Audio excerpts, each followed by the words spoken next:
Welcome to the Blogger Genius Podcast, brought to you by MiloTree. Here's your host, Jillian Leslie. Hello, everybody. Welcome back to the Blogger Genius Podcast.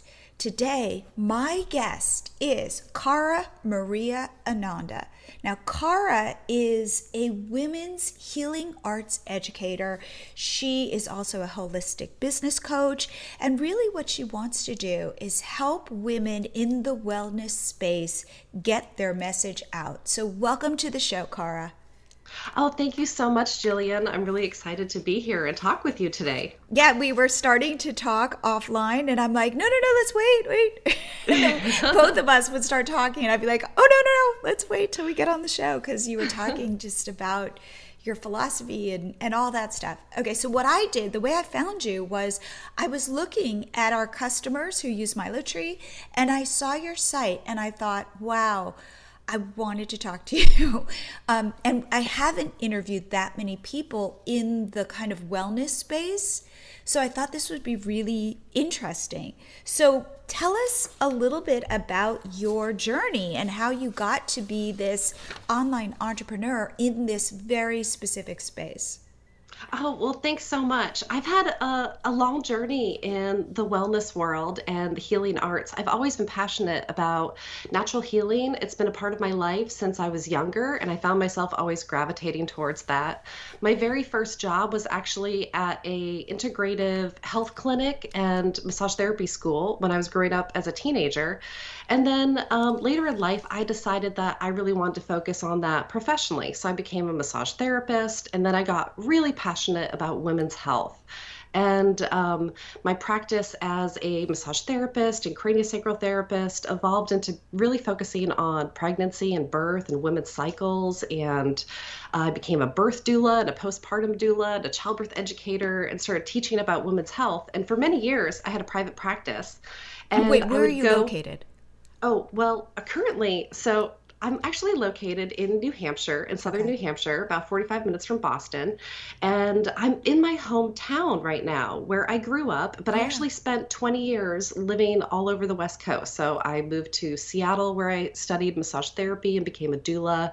I've lived in Oregon and California and Sedona, Arizona. Wow. And recently, just last year, actually moved back to my hometown, which is really cool. That's so neat. Could you explain just briefly what a doula is for people who don't know?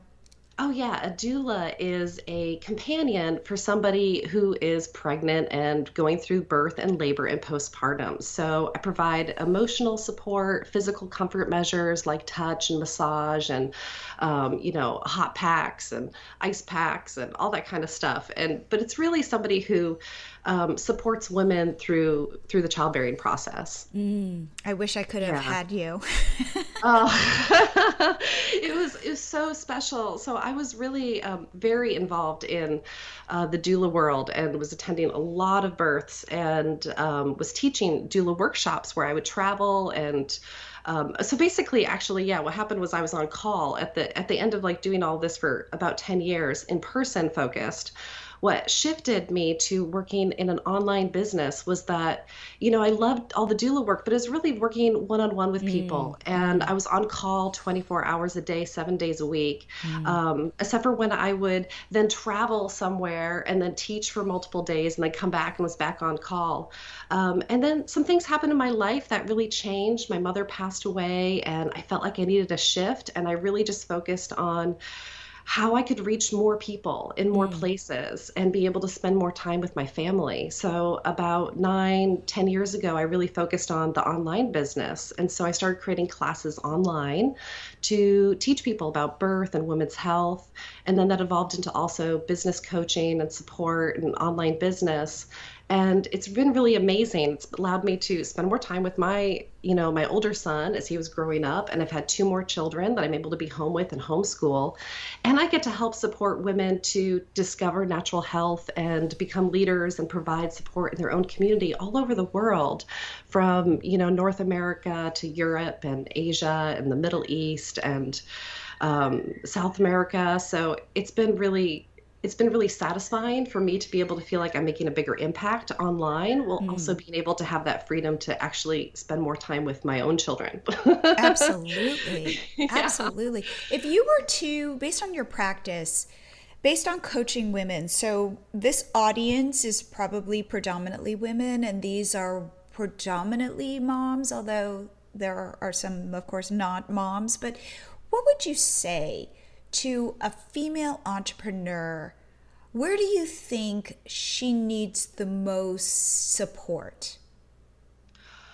Oh, women, we need so much support, right? And especially if you're an entrepreneur and you're a mom. I get this question a lot. People want to know, how do I have this, growing online business that I'm running, as well as being with my children and spending a lot of time with them and homeschooling. But really, time management and being able to set really clear boundaries and ask for support when you need it. Like my husband, he supports me a lot in our business. We really run it together and homeschool our kids together. So having that support is really key. And, a lot of women that I know who are entrepreneurs, we need to ask for what we need and set time, whether that's, childcare or, really prioritizing what we're doing, because it's not just the time that we spend with our children that's important, but it's also the example that we're showing them. So spending time investing in our dreams and our passions and our hobbies and saying, this is important. Like, you need to do something else. You need to find a quiet activity so I can do this. It shows them and it demonstrates to them as they grow up that, investing time in their passions is important too. So I think that there's balance, and we need to let go of guilt and having to do everything perfect and ask for what we need and believe in ourselves. Oh, I completely agree. And I think that, and I've mentioned this previously on the show, which is I have a daughter, and she has watched my husband and me running Catch My Party, our first business in MiloTree. And I like that we don't just go to an office and stuff happens and then we come home and see her. She sees everything. Yeah, that's so great. So it's and like, what a fun business for her to grow up watching too, like parties. I bet she has some opinions and ideas. Oh my God, she shares. Yes, very much so. And so it's and fun. just It can become educational too, like you're teaching about how to be an entrepreneur. A lot of kids aren't learning this in the school system today, and I think it's one of the most important skills for children to learn too. Yeah, so we, my husband and I are talking business all the time, and we only have one child, so she's there listening. And she created her first business, which is back like a year and a half ago when fidget spinners were a big deal. Mm-hmm. My husband is a 3D printer guy, so he printed her a 3D printed fidget spinner. And she's like, oh my God, I want to do this and sell them to my friends at school. So they figured out how to personalize them with somebody's initials, and then she started a business. That is so and cool. What was so funny was, they were kind of outlawed at school, so it was almost as if there were like these drug dealing transactions going on, where I'd watch her kind of open her backpack up and like take out the spinner. And then somebody would hand her this wad of cash and she'd shove it in her backpack. And she'd come home with all these singles, and she'd be like counting her money. And it was so funny. But I think because she has grown up with us as entrepreneurs, she's going to be one. Yeah, absolutely. My oldest son, he just started college this year as a freshman. I have an 18-year-old, a 7-year-old, and a 1-year-old, almost 2-year-old. Mm-hmm. Oh my gosh. Yeah. Okay. So they're pretty spread out. But the older one, so he actually got really involved in entrepreneurship too. He did, some programs during high school in the summers in entrepreneurship. But before that, he got involved in it in junior high. He figured out that on the way to school, he could stop off at the corner store and buy candy. And then he would buy the candy bars. He didn't eat them because we weren't really into candy. I mean, he probably ate a few, but he wasn't bringing them home and eating them. He would buy them and then take them to school and sell them for double what he bought them at the corner store. Wow. And he did this all on his own. Like, I found out about it after it had been going on for a while. Right. Right. But were Yeah. you proud? I am kind of proud. Yeah. And then he ended up turning that, as he was older in high school, he actually got a wagon and he would like take Oh it my out to the gosh. park in the summertime and sell like sodas to people in the park during the heat waves. And yeah, entrepreneurial spirit. I feel like I have more faith in him as he's growing up. I'm like, Hmm. okay, he has the ability to like figure out strategies to find solutions for things. And I think that's one of the most important skills that kids can have as they're becoming adults, especially in a world Absolutely. that's changing so Yes. rapidly. Yes. Yes. I totally agree. Okay, so let's talk about your journey. So you decided that you were going to move your business online and you Mhm. created your first course. Yeah. So, well, I created my first course before I totally decided to go online. It was kind of like a little test. I created a childbirth education class for parents. I didn't even really promote it. I just kind of tried it out to kind of feel around with the online space and had a few customers.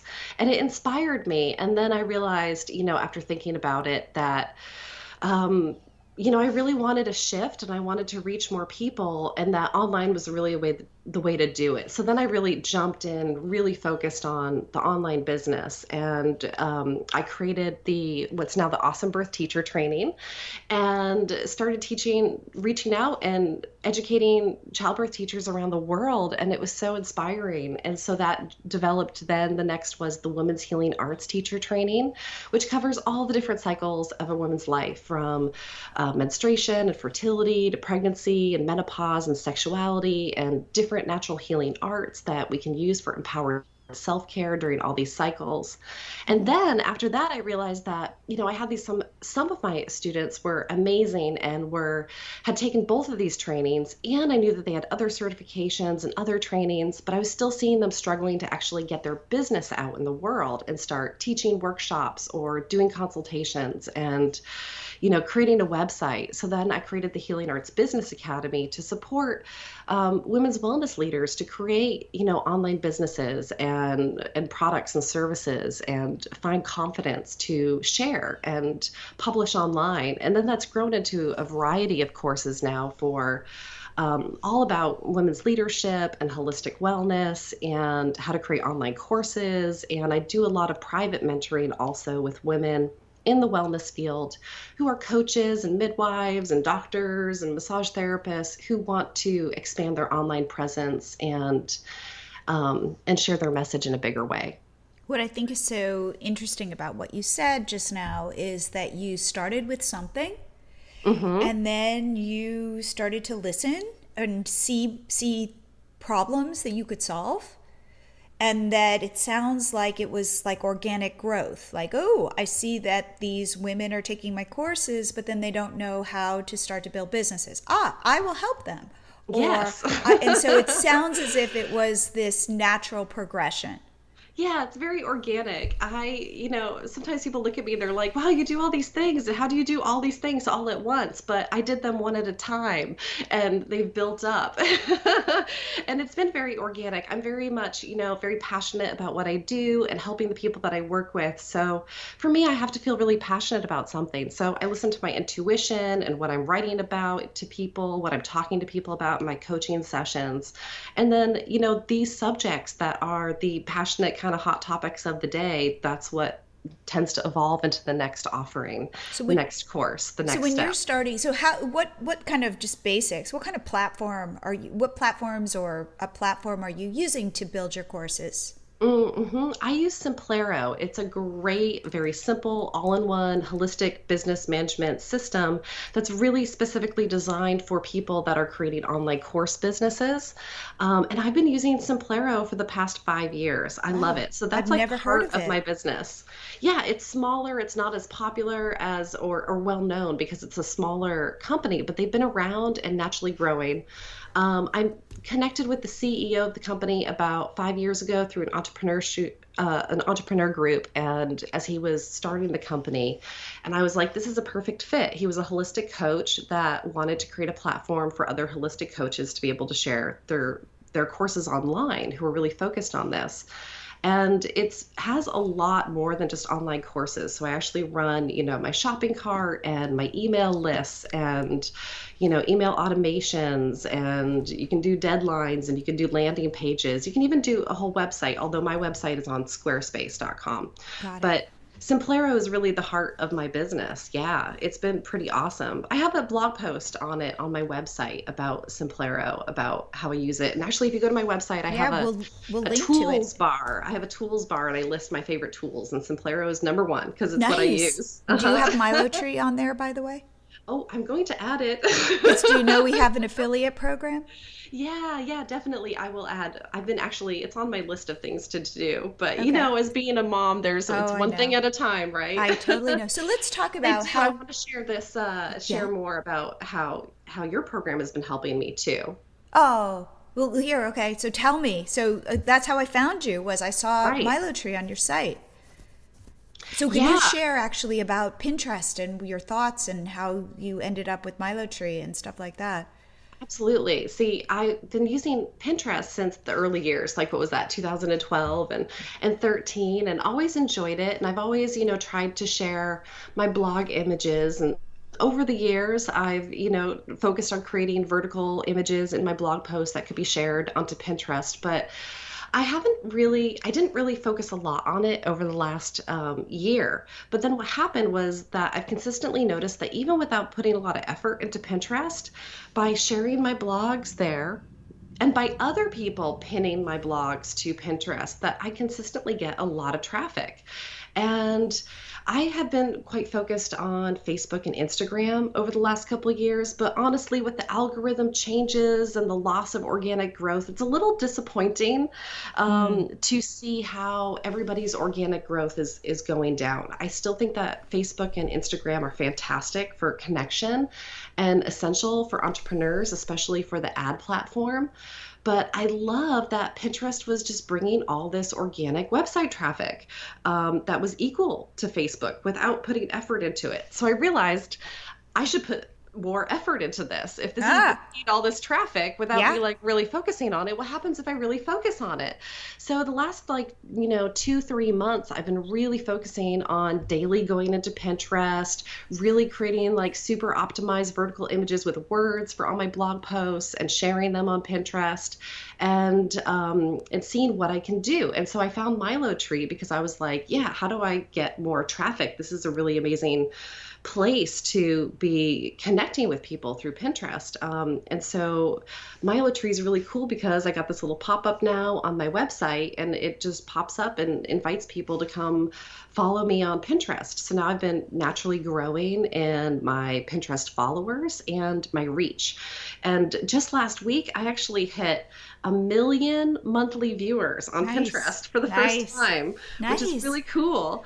It went down this week. Now it's 800K, but I'm still super psyched about that because it was 70K for the last year. And then I realized it went up to 90K, and I was like, look, this is growing. I should do something about this. And so with my effort, with having MiloTree, with using Tailwind, with really optimizing my Pinterest images, that it's grown. And specifically, the monthly viewers is nice, but a lot of that honestly is for pins that aren't even my own too, but my own personal website traffic, which is the indicator of how is Pinterest working for me.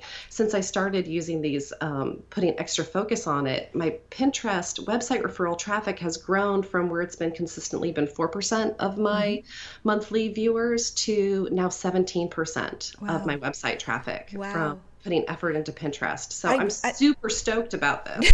I know, it's motivating, isn't it? Yeah. When you see results. Yeah. It's funny because the number of us with Catch My Party, we were totally all into Facebook, and then all of a sudden we started noticing we're getting traffic from Pinterest, and it told us go deep into Pinterest, and so that's why we built MiloTree and all of that, and so it was really kind of whoa. We see this, and almost I think of Pinterest as a sleeping giant, because I don't think it's as sexy as Instagram right now. Right? Because you don't put selfies on Pinterest. Pinterest is not a selfie platform. Totally. It's And it's not. funny because faces even do, they say that faces don't, generate as much interaction on those pins as having Right. like just information. But Right. yeah, Instagram, I love Instagram and I put a lot of effort into it, but recently I haven't. I've just been kind of posting when I want to because Pinterest has been so satisfying, and the fact that it's an information place. So I Yes. realized that as an infopreneur, where I like really am excited about sharing information and articles Right. and blog Right. posts and not like necessarily pictures of myself. Right. And the truth is that your audience wants to be inspired by you, but really it's about them, right? Them learning, them finding what they're, solving their own problems. And it isn't as much as like a cult of person, like, oh my God, like, what's Kara doing? Like, no, it's like, what can Kara teach me? Yeah. And so that's where I would say why it doesn't surprise me that Pinterest is a richer platform for you than Instagram. Yeah, and I think a lot of people don't realize that. I think you're right when it's like a sleeping giant because it's been around for a while, but this new phase, it's really it's changing and I think that it's different and I think a lot of people are really realizing that it's a great place for people who are sharing information. And it's a great place for being a wellness entrepreneur. It's not just for Yes. crafts and food. Like people are looking for health information Yes. all the time on Yes. Pinterest. It's Yes. awesome. I feel like, tell me if this, I don't know, maybe it's just my awareness, but I feel like the wellness space right now is blowing up. It is, absolutely. I have a couple articles about that on my website too. I have a lot of blog posts about what's going on in the wellness field, and it is huge. So, health and wellness, specifically like natural holistic wellness, like alternative medicine, healthy food, is a $3.7 trillion global industry. And it's poised to grow like, significantly in the next 5 years. And women are leading this category. Yes. Not only are Yes. women leading as entrepreneurs and small business owners, which is really empowering and exciting, but women are the main consumers too. Women make 80% of the choices for the healthcare and the food shopping, and all these kind of, healthy lifestyle changes in households today. What's funny when I think, so I would say that really, Pinterest started and it was cupcakes and weddings and things like that. And then I feel like food blogging just took off on Pinterest. Hmm. And typically the ooey gooey unhealthy foods that you just look at and you just are dying to eat. But at the same time, that has always been really popular. Beautiful cakes and cupcakes, and you always want to get that like chocolate shot, where it's like oozing out. But then now I'm seeing wellness coming in, especially with like Whole30 and just this focus on living a healthier life. I feel like that is like this new wave Absolutely. experience Oh, especially for yeah. women. Yeah, people are looking up like healthy snacks has been like trending as one of the top things that people are looking up on Pinterest recently. And, there's tons of like paleo bloggers and Yes. wellness Yes. bloggers who have really blown up. I mean, you can find like thousands of recipes for like how to make your homemade bone broth and how to heal your gut and how to eat Completely. paleo and keto on Pinterest. And the combination. So, for example, we just made this weekend delicious chocolate cookies with almond flour. Oh, that's awesome. And we found Yeah. the recipe on Pinterest. I love almond flour. Last night I just made homemade baked apple cider donuts with almond flour. Right, right. So it's Yeah, like you can have that ooey gooey experience now, but with like a healthy twist, a somewhat healthy twist. yeah, high protein. So let's talk then about your back. So thank you, by the way. I'm so glad that MiloTree is working for you. And one thing that's nice, I just want to say, here's my little plug, which is MiloTree will grow your Pinterest followers. But what's great about it, it will grow Pinterest followers who've already come to your site because it's converting your Yeah. visitors. And those Pinterest followers are the Pinterest followers who are aligned with your content. So Pinterest will show your pins first to your followers. And if your followers respond to them, then Pinterest will show those pins to other people on the platform. So if you align your followers with your content, then you will have even more success on Pinterest. That's awesome. And I think that's really cool because, like I said, I've been on Pinterest for a long time. So I think that a bunch of my followers, might have started following me like 5 years ago. They might not still be active on the platform. And well, your like reach and your monthly views, you can have a really small following on Pinterest and reach a lot of people. Like I just have over 4,000 followers, and probably a lot of those came from a long time ago, but I just reached like 1 million monthly views. But at the same time, having new engaged followers that are going to see your content, interact with it first is really important. And because the platform, I don't feel like it's super easy. Like, you click on pins and you save pins, but you're not always looking to follow people. So having a prompt for people that are visiting your website to also follow you there is really helpful. I feel like it kind of closes that loop a little bit. Ooh, that's interesting. I hadn't really thought of it that way, but that's because you're right. I mean, we currently with Catch My Party, every day we follow new people because I think the algorithm likes that, right? It says you're active. But the truth is, when I'm like browsing for myself, I typically I'm looking much more for pins than I am to find new people to follow. Right. So that's interesting. I hadn't even thought of that. Yeah, but now I see MiloTree on other bloggers' websites. And so it'll pop up. I'll be looking at somebody's blog and it'll pop up and I'll be like, oh, great, you're active on Pinterest, Right, And so, right.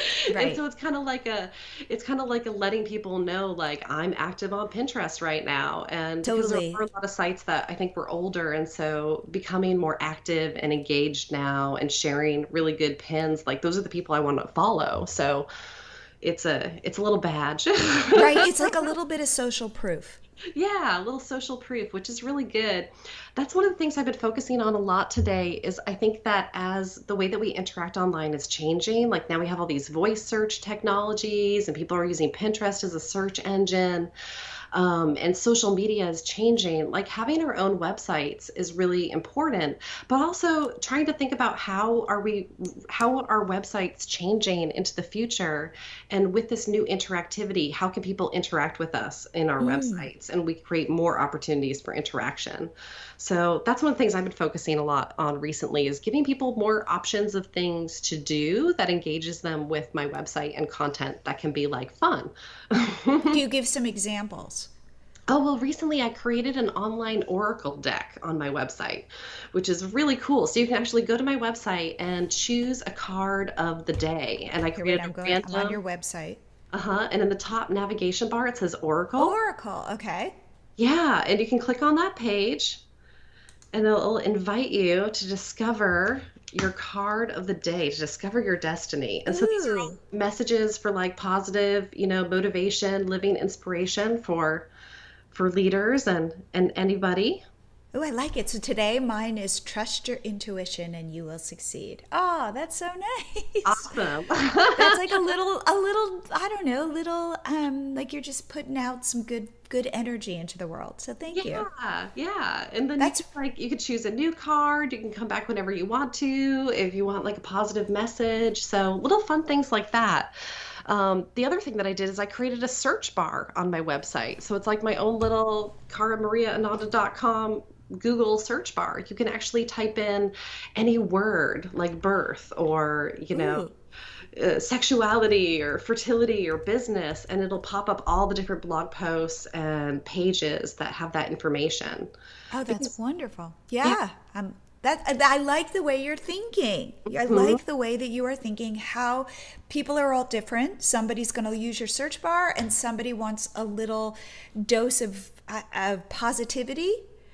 And you've got something for everybody, which is, again, back to that strategy of, like, let's say, you're going deep now on Pinterest. And what I recommend then is to show a variety of images for a certain post, because you don't know what somebody's going to respond to. Right. Yeah. I've been spending a lot of time going back and updating my old blog posts, because there's some blog posts that are like still get a ton of traffic, and it's exciting to see. But then I realized, like, oh, wow, this is getting a lot of traffic and it has an image that I created, 2 years ago. What happens if I add a new image that's really going to capture people's, current, sensibility of what they're attracted to? Yes. And then are you adding new keywords? Are you adding more text or more information? Are you then updating the date? Oh, yeah, that's another thing I did this year. I updated my website and I took the date off of the blog post. So Oh, older blog good. posts will still have the date in like the URL? the URL, but when you go to my website, it doesn't say right underneath the blog post like this was written in 2016. Oh, okay. But So you didn't have the date in the URL. I did at the very beginning. Okay. I did in like 2013 and 14, and then I Okay. changed the blog URL around 2014 so that the date was no longer in the URL, Great. but it was still showing up on the blog post until Yep. about 6 months ago when I changed that and I took that off so that now all those older blog posts somebody could go to it and they would just see the title and they would see the content and they wouldn't know when it was published, so it would Right. feel more relevant. And yes, Well, I am changing the keywords. I am adding keywords to headlines. I try not to take away the words that are already in the headlines though, if they are yes. ranking on Google, because you don't want Yep. to like ruin a current ranking that you have. So I'll add in extra keywords and I reformat the articles because some of my older ones I realized that I had a lot more text, like multiple sentences and longer paragraphs. And writing for the web today, we really want to create, almost a paragraph space between like every sentence or two. So I Definitely. reformat it to make it more readable for Oh, web I content. love all these. I mean, everything you're saying, I'm like, yes, Yeah. great. So That that's been is, huge, like getting more traffic and more shares of and older blog posts that are still super relevant, is great. I see you have keywords at the top of your posts. Oh, I do. Oh, those are tags Oh, on my blog tags. Yes. posts. So they're showing. Those are actually searchable too on my website. If you click on the tag, you can find other blog posts with that same tag on my Oh, website. yes. So Oh, it's that's kind of terrific. another cool interactive thing on my website. What I love is that as an entrepreneur, I can tell that you have been educating yourself. Going from Absolutely. being a doula or a massage therapist, you wouldn't necessarily think online entrepreneur, but you speak in a very sophisticated way about your online business. Absolutely. I am passionate about education. That's what I'm all about. And that's because I myself am a lifelong learner and I'm super passionate about learning. So I consistently am also, taking online courses and studying with mentors and doing a lot of my own personal research. And really, what entrepreneurs do is we learn a lot through trying things. So I try a lot of things and I really look at them and, analyze, well, what worked and what didn't work. And those are all learning opportunities. And it's a great way to figure out, how we can grow and evolve is, through learning and trying and taking risks. That's terrific. Now, I just have been thinking about this. As you think about building a courses I've been talking to some people who are building courses, and it seems like it is one of these things where you never finish your course building it. Oh, yeah. So how do you get from, because everybody says I should write a course, I should create a course, but how do you get from beginning to end? How do you know when that course is done? What's your process? Oh, well, that's a really good question. And I love online courses, and I'm really passionate about supporting people to create online courses today. I actually created a new program that I have on my website. It's called the Of Course Academy. You can create your own signature online course and to help break down the process of how I actually do this, because there is quite a process. I think the first part is really research. You have to research, what you're doing, how to be able to communicate it online, what's going on, and, really figure out as part of your research how you can stand out. It's important to have your own style, your own story. That's a part of what you're doing to make it unique in the online world and give it that value that only that is something that only you can really offer.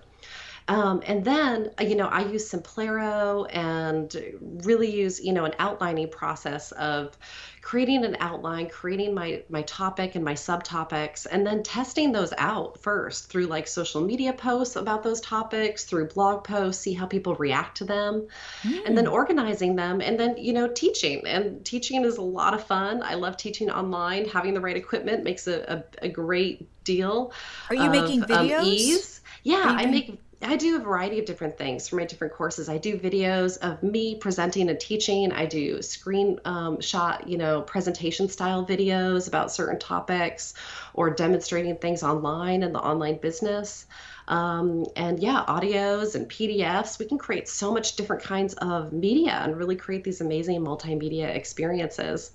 And then of course, yeah, there's also, marketing and promotion, and you can have a launch, you can have an evergreen launch where you, have your course available ongoing. And there's different kinds of marketing strategies for each of those. And then upkeep. Yeah, it really is never done. I mean, this year I went back and I updated a lot of my courses and went through and, redid the course membership sites that they were on to make them really beautiful and, on point with my current branding. And so there's always more to do. You can always go back. I think that if people want to create an online course because they think it's just something that they just do once and then launch, and it's just going to create passive income without them having to do anything else, that's not going to exactly be how it turns out. It's a path and it's an ongoing process. And I love that about courses too, is that you can kind of do it. You just do it the first time, you get your course out in whatever way it is, and then you evaluate, and then you can always upgrade it and add enhancements. And so it doesn't have to be perfect. It just needs to be really valuable and passionate and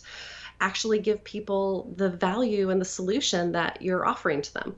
I love that because, okay, I teach this all the time. I say it to my daughter. I say it to my husband because he can be more of a perfectionist. Done is better than perfect. And you want, Reid Hoffman, who founded LinkedIn, always says this thing, which is like, if you're not launching your product and you're embarrassed, you've launched too late. Oh, I love that. There needs to be that element of like, ugh, like you need to know that in a year you're going to look back on this and be embarrassed. And if you don't do that, you've waited too long. Yeah, upgrades are always happening. I'm consistently going through my website and just changing little things. We put things out, and then as an online entrepreneur, we're always, upgrading. And I like to do little upgrades because sometimes you see like this is really good, but maybe it could do better. And sometimes it's just a few words or an image or a phrase. So I like to go through and make 10% changes. Like I'll make 10% of a change to like the words in an area, or try, changing a photo and see how, and then test it out and see if it, gets better results or worse results. And if so, then change it back to what it was. Right. Yes. No, given that you have a 1-year-old, you said? Yeah. He's 21 months old right now. Okay. So almost a 2-year-old. Yeah. How many hours a week are you working on your business? Oh, I knew you were going to ask this, and I've been stumped with this question because I don't work all at one time, right? And I don't keep a schedule. I've been thinking maybe I should keep a timer for a week and test this out and actually see, because I work in little bits of time, a half an hour here, a half an hour there, and then a couple hours here.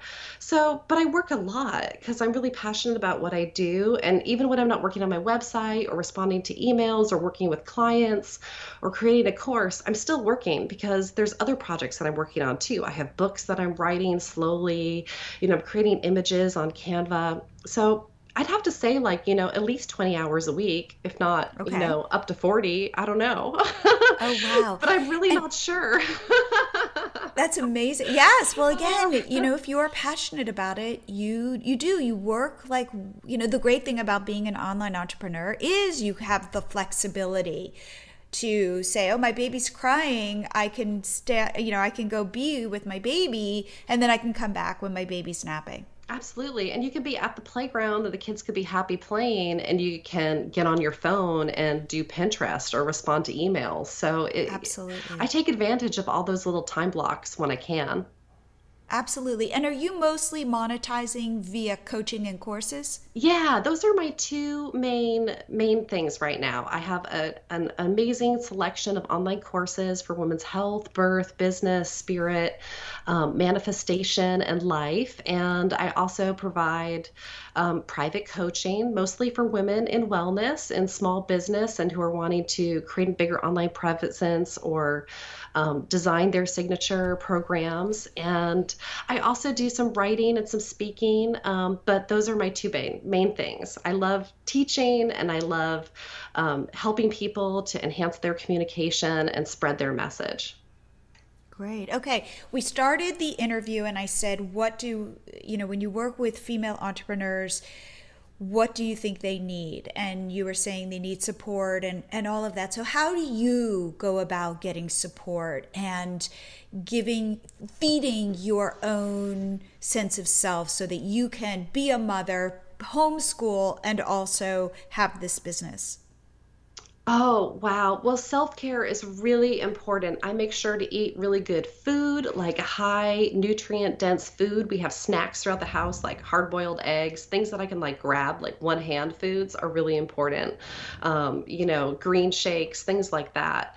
Also, I have doors. I shut doors. And I have Ooh, headphones. Headphones are a magic key for mom entrepreneurs. The kids are noisy. They're watching Paw Patrol or something. You really need some time. You really need to focus. Putting on your headphones when you sit down at your computer or laptop or even phone and listening to like relaxing music, it creates your own little world where you can focus and calm down and relaxes your nervous system. okay. And then you were talking about boundaries. So what are your tips on setting boundaries? Oh, yes. Well, I ask for what I need. My husband and I communicate a lot, and I make sure to check in. Not only do we have calendar systems online and in our family area for our family, but I'll check in like every day before we go to bed. It's like, okay, this is going to happen tomorrow. This is when you need to have the kids to do that. This is when I can do this. And then in the morning again, because sometimes we wake up and things can get really busy with the kids doing stuff. And so again, in the morning, we'll like check in with our tea or our coffee and be like, okay, this is what we need to do today, here at this time, there at that time. And then we know what other parts of the day can kind of flow. That's great. That's great. Well, this has been such a pleasure. And I'm just like going to explore your website because I feel, I don't know, like you make me feel really good with my little moment of my oracle. Oh, you well, know thanks so much. Really, like I feel like, wow, I feel very inspired and like the universe is today set out to kind of conspire to give me what I need and what I want, so or what I'm Yes, working toward. So I have to absolutely. say, truly, this has been such a pleasure, and thank you so much for being on the show. Oh, thank you so much. And Oh thanks wait, for wait, everything wait, that wait, you're doing. before we stop, I've been doing this. Please tell people how they can reach out to you. Oh, absolutely. Well, you can find me at my website, Kara Maria Ananda.com. And I have that free oracle in the top navigation bar. You can get your personal message of the day. And I also have some other great free resources too under the free tab on my website, including a masterclass right now for women on how to grow your wellness business with the 3 tips to what is growing fastest in wellness businesses today. And plus some more fun stuff, including some quizzes and a women's wellness ebook and more. And I love hearing from people too, whether you have any questions about natural wellness for women or for creating an online business in the wellness world. And I'd love for people to reach out to me through the contact form and say hello and let me know, if there's anything from this talk that was inspiring and if there's any questions and ways that I can be of service or support. Oh, well, Kara, thank you so much for being on the show. Oh, thank you so much, Jillian. I really appreciate it. This was a lot of fun. Pinterest has been huge for Kara's business, and that's why she uses the MiloTree Pinterest pop-up, because it pops up and it asks her visitors to follow her on Pinterest, and her followers just keep growing. If you want to get your own MiloTree Pinterest pop-up, head on over to milotree.com, sign up, and you'll get your first 30 days free.